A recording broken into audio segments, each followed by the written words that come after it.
থাকবে কোথা থেকে? এত দরিদ্র, সেই হত দরিদ্র ব্যক্তিও আজকে ভগবানের কৃপা পেল।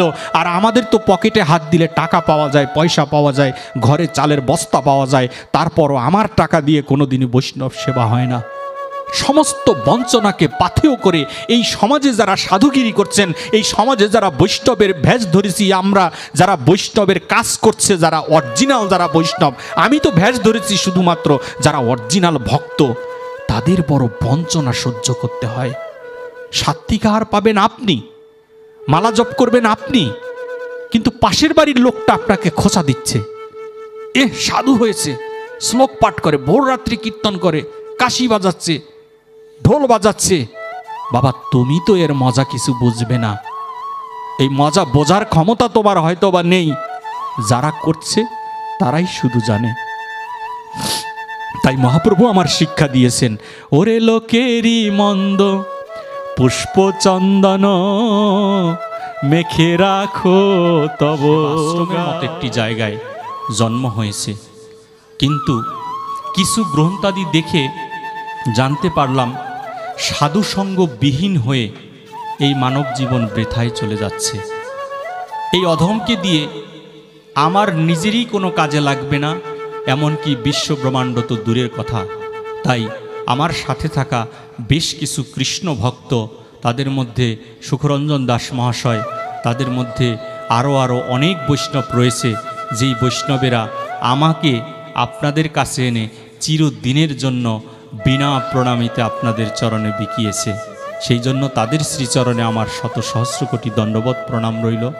উপস্থিত আছেন এখানে মিডিয়া, যারা সারা পৃথিবীতে এই হরিকথা কৃষ্ণ কথা পৌঁছে দিচ্ছে ভক্তদের মাধ্যমে। এটা সর্বশ্রেষ্ঠ প্রচার আমি মনে করি। আমরা যদি 1 জন 2 জন 500 লোক বসে এক জায়গায় সাধুসঙ্গ করি, কিন্তু ইউটিউবের মাধ্যমে এই সাধুসঙ্গটাকে যদি ওরা প্রচার না করত, তাহলে আমরা এত কিছু জানতে পারতাম না। এই বাংলাদেশের প্রত্যন্ত অঞ্চলেও গিয়ে দেখেছি, যেখানে যাওয়ার সাথে সাথে একটা চায়ের দোকানদারও বলতেছে আমরা আজকেই আপনার পাঠ শুনলাম। অনেক দোকানে গিয়ে দেখেছি বলতেছে যে এখনই শুনতেছি। এটা একমাত্র যারা মিডিয়া, যারা কাজ করছেন, তাদের মাধ্যমেই সম্ভব। তাদেরকে ছোট করে দেখার কোনো অবকাশ নেই, কারণ তারাই প্রচার করবেন যারা আমার নিত্যানন্দ মহাপ্রভুর কৃপা লাভ করেছে। আমি বিশ্বাস করি নিত্যানন্দ মহাপ্রভু হচ্ছে শিরোমণি, সেই শিরোমণি প্রচার শিরোমণি। যিনি প্রচার যদি না করতেন, মহাপ্রভুকে যদি নিতাই প্রচার না করত, তাহলে মহাপ্রভু কি বস্তু, কতটুকু মধুময় বস্তু হচ্ছে মহাপ্রভু, সেটা আমরা কখনো জানতে পারতাম না। আজকে যারা প্রচারের সাথে যুক্ত, তারা আর কেউ নয়, তারা হচ্ছে শ্রীমান নিত্যানন্দ মহাপ্রভুর কৃপাধন্য কৃষ্ণ ভক্ত পিতামাতার সন্তান। আমি তাদের চরণে শত সহস্রবার প্রণাম জানাই, কারণ এই মিডিয়া যদি না থাকতো, তাহলে আমাদের এই হরিনাম হরিকথা কৃষ্ণ কথা আমরা ঘরে বসে আমরা বুঝতে পারতাম না। আমাদের মস্তফাপুরের ঐতিহ্য এবং মস্তফাপুর মন্দিরের এখানে যারা যারা সদস্যবৃন্দ এসেছেন, তাদের চরণে প্রণাম থাকলো। খসপুর টেকেরহাট, অর্থাৎ আমার শিক্ষা জীবন যেখানে কেটেছে আবুল হোসেন কলেজ, সেইখান থেকে বেশ কিছু ভক্তরা এখানে উপস্থিত হয়েছে, তাদের চরণে আমার প্রণাম রইল। মস্তাপুরের আমাদের প্রদীপ দাদা এখানে এসেছেন, যিনি বাংলাদেশের বিভিন্ন জেলায় গিয়ে এই হরিকথা কৃষ্ণকথার সাথে যুক্ত থাকে। আসলে এদেরকে দেখলেই মন ভরে যায়। এত গ্রন্থাদি, এত কিছু পড়ে, এত কিছু করে আমরা কি পাব? এইগুলোই তো আমরা দেখি না, অথচ ভুল ধরার পিছনে আমরা ওস্তাদ। এই ভুলটা ধরার জন্যে আমরা বসে থাকি, যে কে কতটুকু ভুল করেছে সেই ভুলটুকু নিয়ে আমরা বসে থাকি। এই কুসংস্কার, আমাদেরকে কুসংস্কার মুক্ত হতে হবে, না হলে কোনো দিন এই হরিনামে আমাদের ক্রিয়া করবে না। আমরা কপটতায় ভরা, এই কপটতাগুলো ছেড়ে দিতে হবে। এই কপটতাগুলো যদি না ছাড়ি, তাহলে আমরা কখনোই এখান থেকে বেরিয়ে আসতে পারবো না। তাই সেই কপটতাগুলোকে যদি এড়িয়ে চলতে হয়, জীবনকে যদি কৃষ্ণ প্রেমে সাজাতে হয়, তাহলে তার মধ্যে অন্যতম গ্রন্থ হচ্ছে শ্রীমদ্ ভগবদ্ গীতা।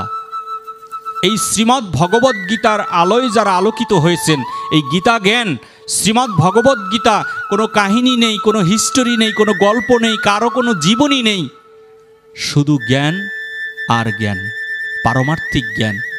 আমাদের এই সনাতন ধর্মের মধ্যে অশিক্ষা, প্রাতিষ্ঠানিক শিক্ষা না থাকার কারণে আমাদেরকে যে যা পারছে ভুলভাল বুঝিয়ে চলে যাচ্ছে।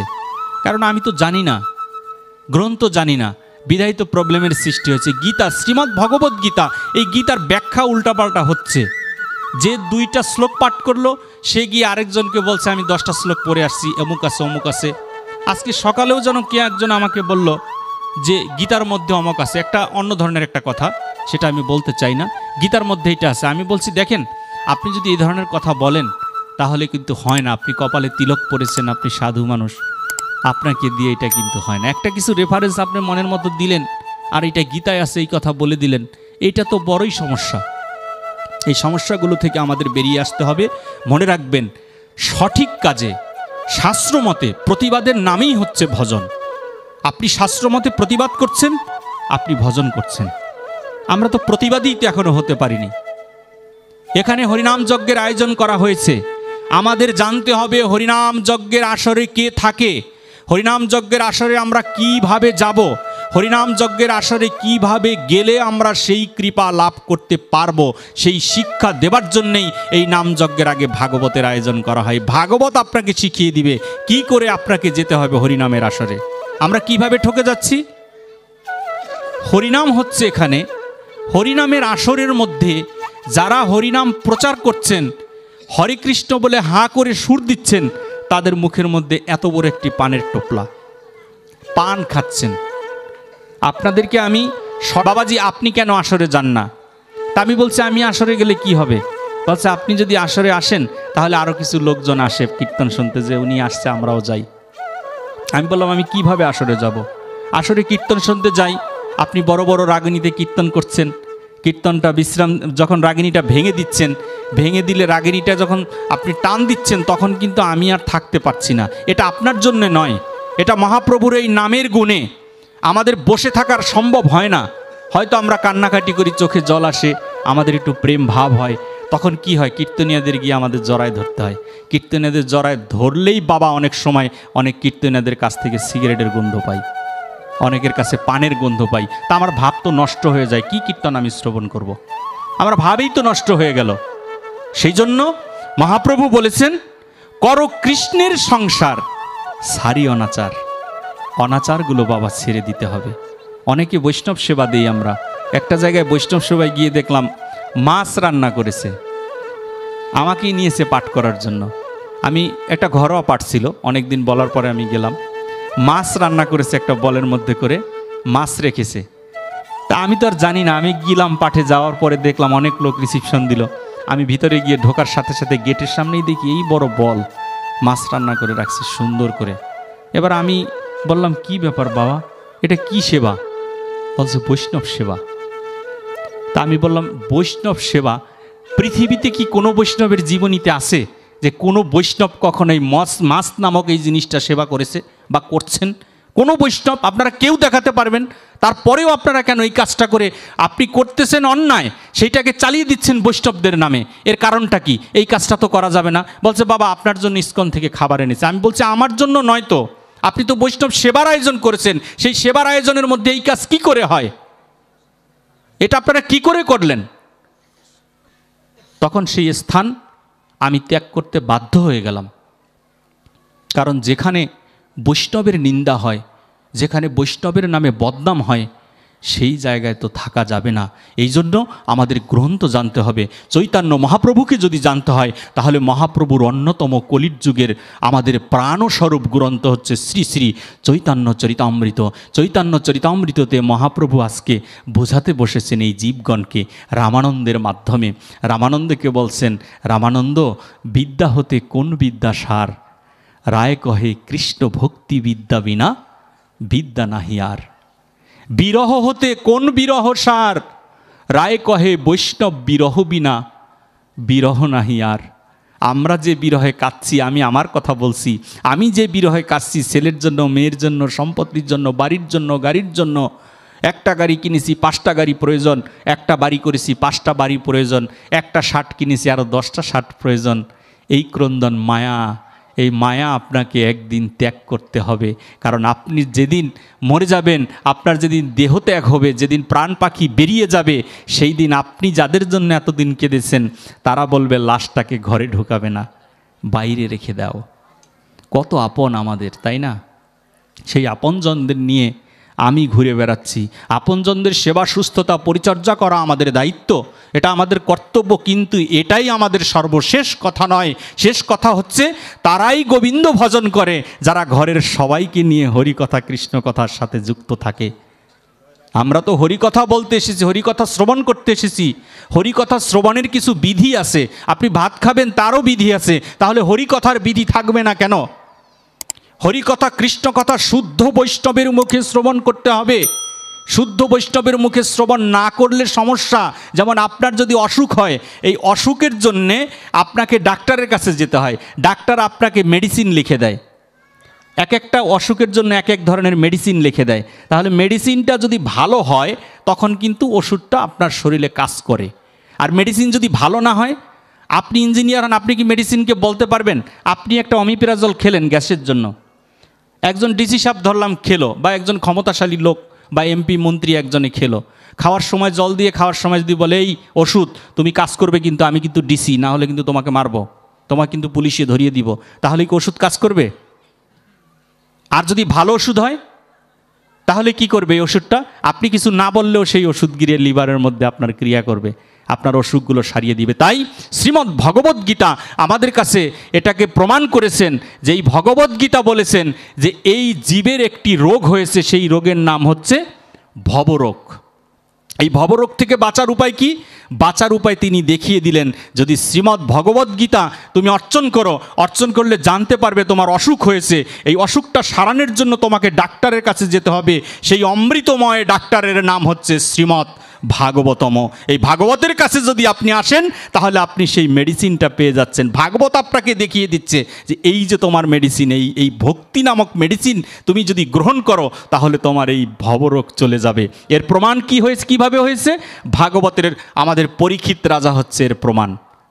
পরীক্ষিত রাজার বিমারি হলো না 7 দিনের জন্য, 7 দিনের মৃত্যু পথযাত্রীকে কিভাবে বাঁচানো যায়, আর উত্তর দিচ্ছেন আমাদের সুখদেব গোস্বামী, যিনি কোনো পোশাক না পরে এই ভাগবতের আসরে বসেছিল। কিন্তু আশ্চর্যের বিষয়, এই ভাগবতের আসরে আমি দেখতে পাই এত ভক্তিময় একটি গ্রন্থ, আমি এখানে এই আসরে দেখতে পাই ভাগবত পাঠ শ্রবণ করতে এসে বসে বসে মালা জপ করছে। আশ্চর্যের বিষয়, ভাগবত কি মালা জপের জায়গা? নামযজ্ঞ হচ্ছে, নামযজ্ঞের পাশে বসে বসে মালা জপ করা হচ্ছে।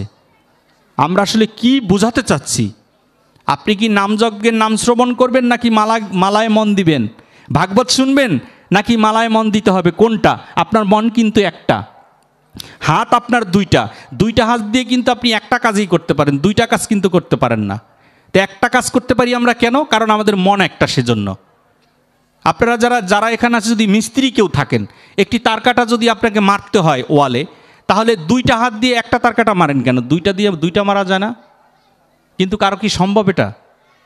তাই তদ্রূপ আমাদের মন হচ্ছে একটা, পরমেশ্বর ভগবান তাই যত গ্রন্থাদি আছে সমস্ত গ্রন্থাদির মূল কথা হচ্ছে তোমার মনটা আমাকে দান করে দাও। ওই মনেরই বড় কাঙাল আমি, সেই মনটাকে দান করে দেবার জন্যেই শ্রীমতী রাধারানী বৃন্দাবন ধাম মাঝে তিনি এই জীবকে শিখাতে বসছেন। নিজে আচরিয়া ধর্ম জীবকে শিখায়। রাধারানী আগে আচরণ করেছে, আর নবদ্বীপের যে গোরারাই, সেও সেই বৃন্দাবনের শ্রীমতী রাই কিশোরী, সে তো ভগবান হয়ে আসেনি। রাধারানী আচরণ করে এই জীবকে শিক্ষা দিয়েছেন কি করে এই জীবগণ ভগবানের সেবায় নিজেকে যুক্ত করতে পারবে।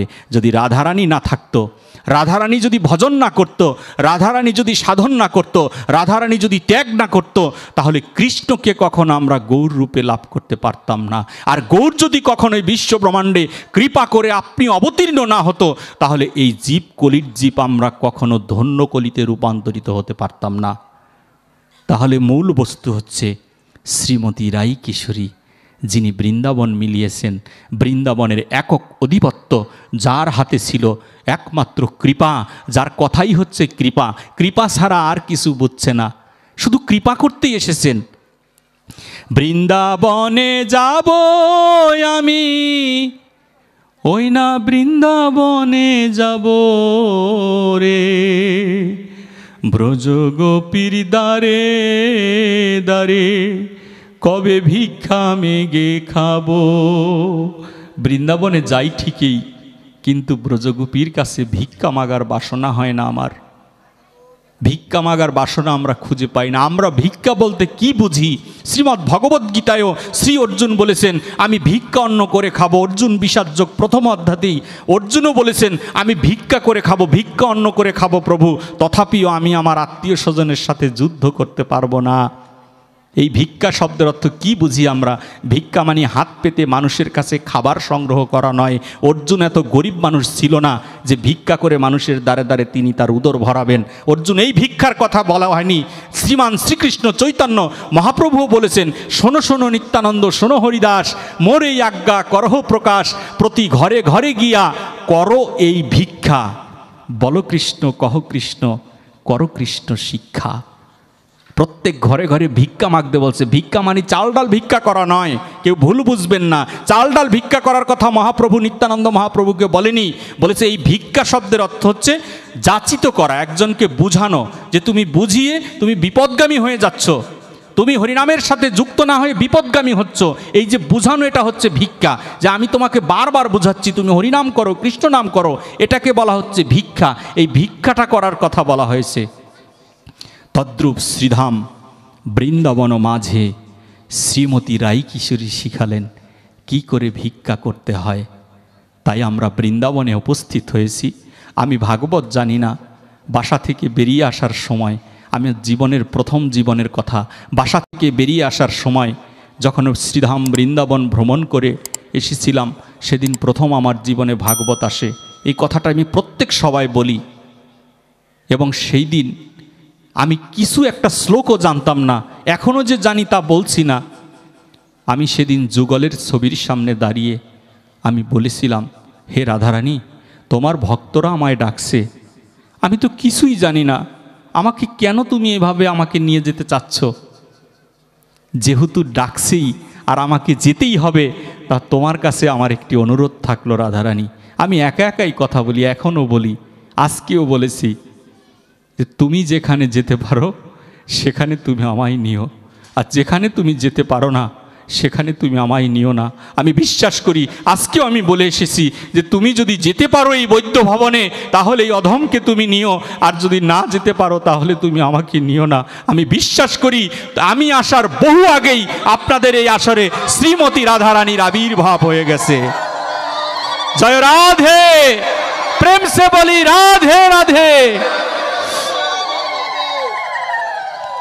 বৃন্দাবন মাঝে শ্রীমতী রাই কিশোরী আমার ব্রজগোপীকে শিক্ষা দিচ্ছেন কি করে ভিক্ষা করতে হয়, কি করে ভিক্ষা করলে সেই ভিক্ষা পরমেশ্বর ভগবানের চরণে সেটি পূজায় পরিণত হয়, কোন ভিক্ষা করলে ভগবান আপনাকে আমাকে সেই জিনিস দান করবে, সেই ভিখারি হওয়ার কথা বলেছেন। মহাপ্রভু একই কথা বলেছেন, কাঙাল দিনহীনের ভগবান মহাপ্রভু।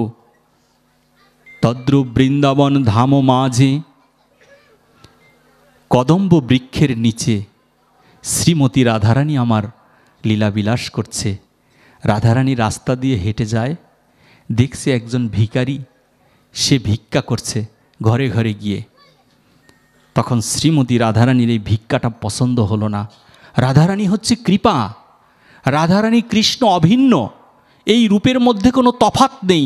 শুধুমাত্র দর্শনে আমরা যতটুকু বুঝতে পারি যে কৃষ্ণ হচ্ছে কালো আর রাধারানী হচ্ছে গৌরবর্ণ। আসলে এটা আমাদের ভুল ধারণা। এটা একজন ভক্তের ভজনের ফসল হচ্ছে এই রাধাকৃষ্ণের যুগল।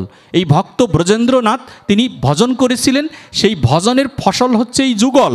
এই যুগল আপনাকে কৃপা করবে কি করবে না সেটা তো আমরা জানি না। কৃপা করবে এরকম কি আমরা জানি? কি করলে কৃপা করতে পারে সেটা শিক্ষা দিয়েছেন মহাপ্রভু, যে এটা যদি করো তাহলে আমি কৃপা করব। সেই শিক্ষা মহাপ্রভু দেবার জন্যে ওই বৃন্দাবনের গোপন তত্ত্ব আমাদের কাছে প্রকাশ করেছেন চৈতন্য মহাপ্রভু। যখন টের কদম্ব বৃক্ষ নিচে শ্রীমতী রাই কিশোরী আমার দেখতে পেল যে বৃদ্ধ মা ঘুরে ঘুরে ভিক্ষা করছে, রাধারানী সহ্য হলো না। রাধারানী বললেন শ্রীকৃষ্ণকে যে হে মাধব, তুমি এত নিষ্ঠুর কেন? তোমার ধামে যার জন্ম, যে জন্য বৃন্দাবনে জন্ম হলো, বৃন্দাবনে যিনি থাকছেন সে আবার কিসের দরিদ্রতা? তাকে তুমি ক্ষুধার্ত রাখছো কেন, তাকে এত কষ্ট দিচ্ছ কেন? আর ভগবান শ্রীকৃষ্ণ বলছেন, রাধারানী এই জীবের জীবনীটা দেখবে, ও কত নষ্ট ছিল, বিগত জন্মের জীবনীটা তুলে ধরলেন। রাধারানীকে দেখাচ্ছেন যে এই লোকটা হিংস্র প্রাণী ছিল, ব্যাঘ্র হয়ে জন্ম নিয়েছেন, সেই বাঘ হয়ে জন্ম নিতে নিতে নিতে নিতে অনেকটা জীবন পার করেছে। পার করার পরে এই বাঘ যখন যাচ্ছে রাস্তা দিয়ে, সেই দিন ওই রাস্তার মধ্যে একজন বৈষ্ণব যাচ্ছিলেন, আর বাঘ ভাবছিলেন এই বৈষ্ণবকে আজকে খেয়ে তার ক্ষুধা নিবারণ করবে। বৈষ্ণব হেঁটে চলে যাচ্ছে, পিছন থেকে ওই বাঘটা ওই রাস্তায় রাস্তায় হাঁটছে। কিন্তু আশ্চর্যের বিষয়, রাধারানী তো এ কথাগুলো আসলে আমাকে দিয়ে হয় না, এই কথাগুলো বলাটা বড় দুরূহ ব্যাপার আমি মনে করি।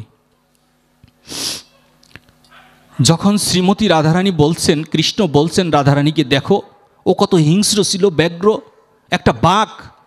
সেই বাঘটা বৈষ্ণবের পিছনে পিছনে হাঁটতে হাঁটতে হাঁটতে হাঁটতে কিছু দূর যাওয়ার পরে হঠাৎ করে বৈষ্ণব এমন একটা জায়গায় ঢুকে পড়লেন যেখানে বাঘটা ঢুকতে পারছে না।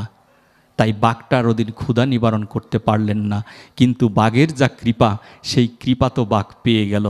বাঘটার যখন ওই বৈষ্ণব হেঁটে গিয়েছে, সেই বৈষ্ণবের পদধূলি বাঘের গায়ে, বাঘ অযাচিতভাবে তার গায়ে লেগে গেল। বাঘের ভিতরে চৈতন্য স্মৃতি জাগ্রত হয়ে গেল। তখন বাঘটা বলল, হাউমাউ করে কাঁদছে, হাউমাউ করে কাঁদছে। তখন দৈববাণী দিয়ে বলল যে তুমি কি চাও বলো, তুমি এমন করছো কেন? তখন বলেছিল যে আমি চাই আগামী জন্মে যেন আমি নারী হয়ে জন্মগ্রহণ করি। বলেছে নারী হলে কি হবে? বলছে নারী হচ্ছে সেবা সুস্থতার প্রতীক। নারীরা সেবা সুস্থতার প্রতীক। রাধারানী শিক্ষা দিচ্ছেন, বলেছে নারী সেবা সুস্থতার প্রতীক। কেন? কারণ একটা নারী শুধু একমাত্র সেবা সুস্থতা করতে পারে। আমরা পুরুষ, এই জড় পুরুষ যারা আমরা পারি না। তার অন্যতম কারণ কি?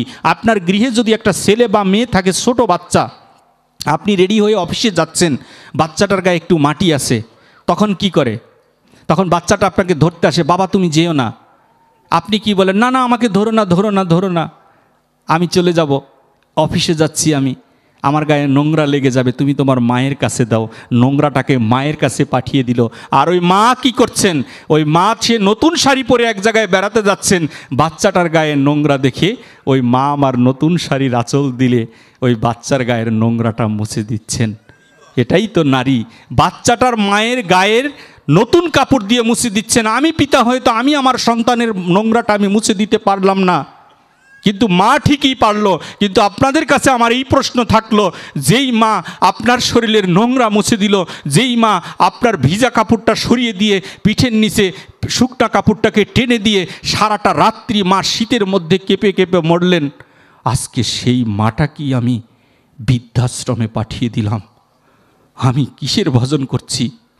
তাই রাধারানী আমার কেঁদে কেঁদে বলছেন, মাধব তোমার যদি কৃপাই হবে, তুমি যদি এই ব্যাঘ্রটাকে কৃপাই করলে, এই বাঘ জনম থেকে যদি মনুষ্য জনমে পাঠালে, ও নারী হইতে চাইলে ওকে নারী করে দিলে। কিন্তু তোমার আরেকটু কৃপা আমি ভিক্ষা চাই এই বাঘটার জন্যে। ওই ভিখারি নারীর জন্য ভিক্ষা চায় রাধারানী, যে রাধারানীর ভজন কোনোদিন করেনি। সে যাচিতভাবে, অযাচিতভাবে তিনি কৃপা করতে এসেছেন। বলেছে এই ব্যাঘ্রটাকে কি কৃপা করব? ও তো খারাপ ছিল, ও তো আমার বৈষ্ণবকে মারতে গিয়েছে। বলেছে মারতে গিয়েছে, তাতে কি হয়েছে? ওর যে বৈষ্ণবের পদধূলি গায়ে লেগে আছে, এই ধূলি লাগলে তাকে তুমি ক্ষমা করবে না প্রভু? কেন তুমি ক্ষমা করবে না? তুমি যদি ক্ষমা না করো তাতে কিচ্ছু যাবে আসবে না। আমি শ্রীমতী রাধারানী তোমাকে বলে দিলাম, আমি এই ভক্তকে অযাচিতভাবে কৃপা করে দিলাম। জয় জয় নিতাই গৌর সীতানাথ প্রেমানন্দে, হরি বল মন।